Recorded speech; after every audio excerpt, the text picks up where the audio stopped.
Hey there, guys. Hope you're having a wonderful day wherever you are in the world. It's been a while, so yeah, there's that. But regardless of that, hope you guys are doing well, and hope you guys are doing fine right now. You're being safe, and for those on your winter break, hope you guys are having a blast. And for those who aren't, regardless of that, hope you guys are just doing all right. And this talk is just gonna be a talk about protecting people. Now, I just got this idea, like, it just came to me like all of a sudden, day in this week, that, as people and as humans, we tend to be very protective. We tend to be very possessive and obsessive sometimes with the things that we love, with the things that we care about, especially with the people that we care about and the people that we love.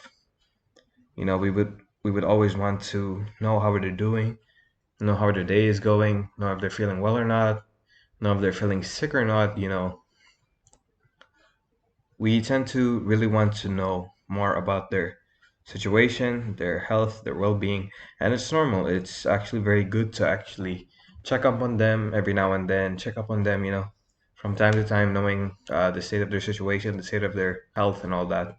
But the other thing that we're really obsessive and really eager to do as well when finding out the state of their situation or the state of their problem is that we want to help, right? Like, sometimes, it doesn't occur to us right away, but after a while, or maybe like instantly for some people, our instinct might be help, help them. How can we help them? How can we help them solve this problem? How can we protect them from this scenario that's going to happen? How can we help them heal or, heal their certain wound or scars or injuries that may have had or may have gotten like recently. And at times we do have the power and we do have the capability to actually do something about it, but at times we don't as well because not all of us, like I said, not all of us are, professional doctors. Not all of us are professional surgeons or pharmacists, or not all of us are, very experienced in medication and how to treat people properly. So then there's that, and apart from that, there's not only like physical injuries, but psychological injuries, psychological, you know, problems, emotional problems. To say that we can't treat emotional and mental problems because at times I think, regardless of the state of it, I think sometimes people who have, um, problems with their emotions and when their mental state, I think that being around the people that you love or the people that you care about or being around friends or family is quite helpful because going to a doctor and going to a psychologist and therapist is the right thing to do and the right precaution to take, but that's just in my opinion. Everybody has their own ideas and precautions to take, but yeah, that's just my opinion on that. But regardless of that, yeah, there is something we can do to help in mental and emotional states of people, but there is a limit to that as well. As we all know, everything in this life has a limit, and our limit may not exceed, uh, you know, the the higher things or the more harder things to do or to heal. And that just struck my mind because at times, we feel like we really want to help the certain person or the certain group of people that's in trouble. We really want to do that, especially when we see how hard the situation is for them, how difficult it is for them to go through that certain situation or troubles. It's really like an instinct with us, I think, to help because at the end of the day, I think we feel like, I feel like it's somewhat, how do I say this? It's somewhat like, notion where I've been there, I know what that feels like. And I don't want this specific person or this specific group of people to go through the same thing. I think it's kind of like that, what do you call that? That way of thinking or that saying is that, we see other people suffering the way we did, and we just want to help them because we know what it feels like to suffer that way. We know what it feels like to deal with that pain. We know what it feels like to be so hopeless, helpless in a situation. So we feel like, we have the power, the capability to help them. So we do. But at times it's, I don't know, like I get this type of thinking because sometimes like, I try to do the same thing, but at the same time I can't, and sometimes it's really hard to like help everyone. Well, I mean that's generally how all of us feel when we try to help our friends or family, people that we care about, and because it's like you're there, you see them going through that, and you yourself, apart from them, I mean, it's you yourself. You start to feel really hopeless, helpless, you know, anxious, and like, weary, and like restless as well because you can't seem to figure out any solution that will help them. I mean, you've got all these ideas, but how can you like put them into action? That's the one thing also. It's like we have all these great ideas, but we lack the resources to make it happen. But I think that's that's where at times get really frustrated, and it's normal. But at the same time, that's the point where I think we need to stop thinking, because at those times, probably, like, I guess this is just from my opinion because I'm just spewing from my experience, but at those times we feel so helpless and we feel so down, we get ourselves down for not having the resources. But the truth is, we do have resources, we just need to think of other ways in which we can help them. I mean, you know I've been I've been part of this this group of mine with a couple of friends from church, I think. And one of our friends actually started this group which is called Help Assigned.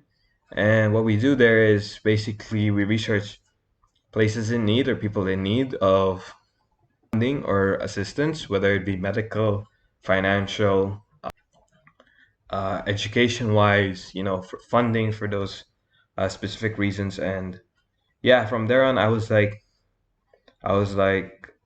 at times hesitant to join because I didn't want to add more commitments so that I just wouldn't be so occupied and like, forget about it because I tend to forget things a lot.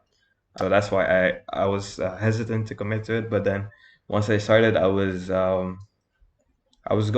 fine with it actually.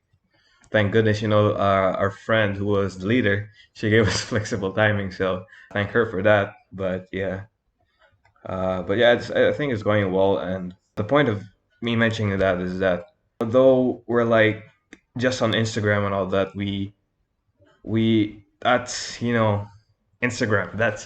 That's our main. Not only Instagram, but social media is our main source of power in this world right now.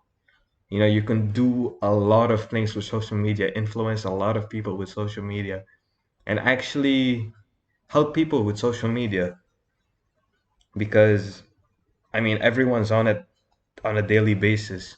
So I mean, like, even though you don't have the funding for it, even though you don't have the resources to help the certain people struggling, what you can do is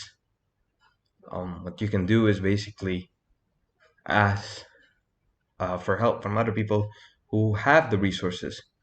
In other words, create awareness for it. I think that's what we tend to forget at times, is that when all else fails and we're out of resources and we don't have anything else to use physically, whether it be money, you know, physical resources, food, all of this to give to the people in need, we have social media. It's not just for our entertainment, but it could be also used for awareness and for helping people. So what I'm what I'm trying to say is, in short terms, is that we're not out of resources completely. We're not completely helpless because we do have We do have the capability to protect, to create awareness, and I think creating awareness is the best because that way the people who have the resources, who are capable of helping or preventing a certain disaster, is aware of it happening. Therefore, they can create the measurements, create the precautions necessary to protect the people from certain disasters or certain troubles that may arise, on a day-to-day basis. And I think that's the best thing that we can do as people right now. Create awareness for it, you know, try to use our platform on social media and all these pages to try to get awareness for people who are in need and who are in need of help. But at the same time, like I would like to call back to the line that Peter said in the trailer is that he can't help everyone or he can't save everyone, and that's the same thing with us. No matter what we do, no matter how hard we try, we can't really help or protect everyone forever. I mean, that including our families, that including our friends, that including people close to us, that including our communities, our friend groups, our classmates, our circle of people, workmates, and everyone in this world. I mean, because I guess that's just how life is. You can't have everything, but what we can do is that we can do our best to try to create the awareness, help them in any way that we can, and all of it. And overall, just listen if, willing to, being able to listen, being willing to listen to them if they have anything to vent out, if they have anything to talk to you about, and I guess at times we just got to leave them be and just be available. Calling back to another that a sports icon said is that LeBron James, the thing that he said in an interview is that what's the best thing you can do for your teammates is that the best thing that you can do for your teammates is be available because you're there for them. You're there for them. You're there to listen to them. As of LeBron's case, you're there to play if another player is injured. You know, there for helping your team. But yeah, just being there, and when they're in trouble or when they're in need of someone to talk to, it's comforting for them, to know that, oh, this friend's always there. Oh, this I can go to this with this problem, or I can talk to this person about this problem. They'll probably listen. They'll probably be available. The they'll probably be available. Sorry for that stutter. But yeah, yeah. I mean that's all for this talk, guys. Sorry to if I'm a little bit rusty and all that, and I stutter a lot. Just I'm just kind of a little bit nervous again, being in front of the camera. But apart from that, guys, like I said, we're not completely helpless. We're not completely hopeless, and we're not completely useless as people. We have a lot of skills, capabilities, and talents, as well as resources that we can use to help ourselves, to help others, and to protect others and ourselves from any type of harm there may be in this world. And if not, well, I guess that's just how life is. But uh, just know that you got to keep moving forward. And if something bad happens, which I hope that all of you can overcome all of these troubles and struggles. But if they do happen, I would just like to encourage you not to give up because it's just one bad thing. You can get through it, you can pull through, and I'm pretty sure that having that strength, having that courage, you can help others, and others can help you as well. There are others, people out there who will protect you, people being your friends, your family, and your loved ones. So also remember that. But anyways, that's all for this talk, guys. Thank you so much for listening, and hope you have a great day, guys. Bye bye.